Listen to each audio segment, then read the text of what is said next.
এই শীতে মাত্র ৳৬০ খরচ করে কিভাবে আপনার রুমকে অনেক গরম করে রাখবেন, আজকে আমি সেটাই দেখাবো একেবারে প্রমাণ সহকারে।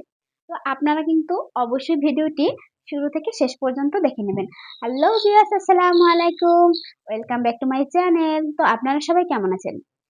তো আমি বলি, যাদের ঘরে এভাবে ছোট ছোট বাচ্চা আছে এবং নিউবর্ন বেবি আছে, তাদের জন্য কিন্তু ভিডিওটা অনেক হেল্পফুল হবে।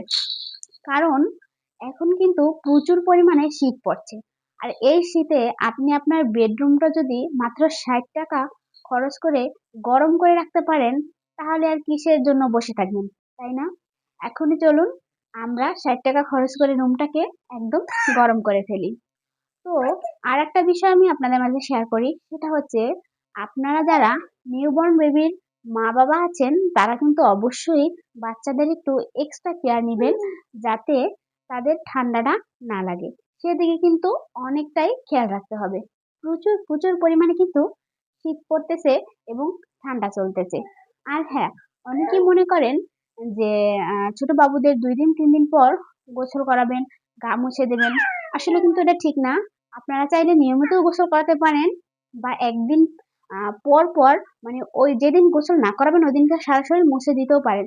কিন্তু ২-৩ দিন গোসল না করেই কিন্তু কখনোই রাখবেন না। তাতে কিন্তু বাচ্চাদের আরো সমস্যা হয়। আমি কিন্তু প্রতিদিনই আমার ছেলেকে গোসল করাই। এই যে আমার বাবা খেলা করছে। তো আর আমি আজকে যে প্রক্রিয়াটা দেখাবো সেটা হচ্ছে আমি নিজেও কিন্তু আ আমার রুমটাকে এরকম করে গরম করি। আর আপনারা কিন্তু অবশ্যই ট্রাই করবেন এবং ট্রাই করার পর দেখবেন আমার কথাটা সত্যি হয়েছে কিনা।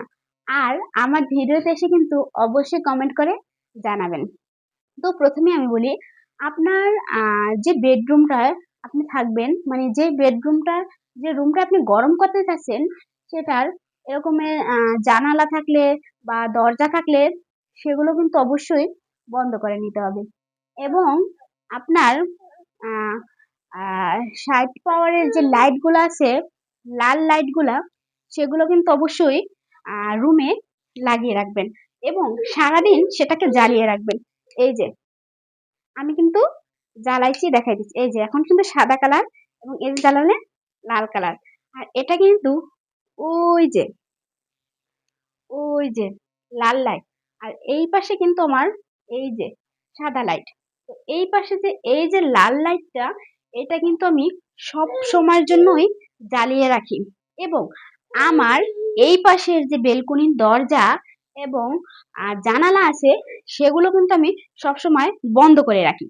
কারণ আপনার কিন্তু রুম গরম করতে হলে অবশ্যই দরজা এবং জানালা কিন্তু বন্ধ করে রেখে তারপর কিন্তু আপনি লাইটটাকে ধরিয়ে রাখতে হবে। তাহলে কিন্তু দেখবেন আপনার রুমটা কতটা গরম হয়। আসলে এইটা যখন আপনি মানে লাগাবেন বা ব্যবহার করবেন, তখন অবশ্যই আমার কথা স্মরণ করবেন। আমি কিন্তু এই কাজটাই করি। তবে হ্যাঁ, এই লাইটগুলো কিন্তু আরো পাওয়ারের লাইট আছে। আপনারা চাইলে সেগুলোও ব্যবহার করতে পারেন। আর এতে কিন্তু আপনার বাচ্চার বা আপনাদের কোনো ক্ষতি হবে না বা কোনো সমস্যা হবে না। কিন্তু হ্যাঁ, এই লাইটগুলো একটু বিদ্যুৎ বিল বেশি আসে, এটাই। তবে এটা আসলে কোনো ব্যাপার না। শীতের দিনে রুমকে গরম করতে হলে এটা কিন্তু সামান্য কিছু ব্যাপার। তো আমার রুমে যে আসে সে কিন্তু বলে, আপনার রুমটা এত গরম কেন? এবং আমার রুমের টাইলস সেটাও কিন্তু গরম। কারণ আমি এই লাইটটা জ্বালিয়ে রাখি সারাদিন। আর দরজা জানালা তো খুলিই না। তাতে আমার রুমটা অনেক গরম থাকে এবং কিন্তু অনেক ভালো লাগে। তো ভিউয়ার্স, আমার বাবু ঘুমাবে, সেজন্য সে জ্বালাতন করতেছে।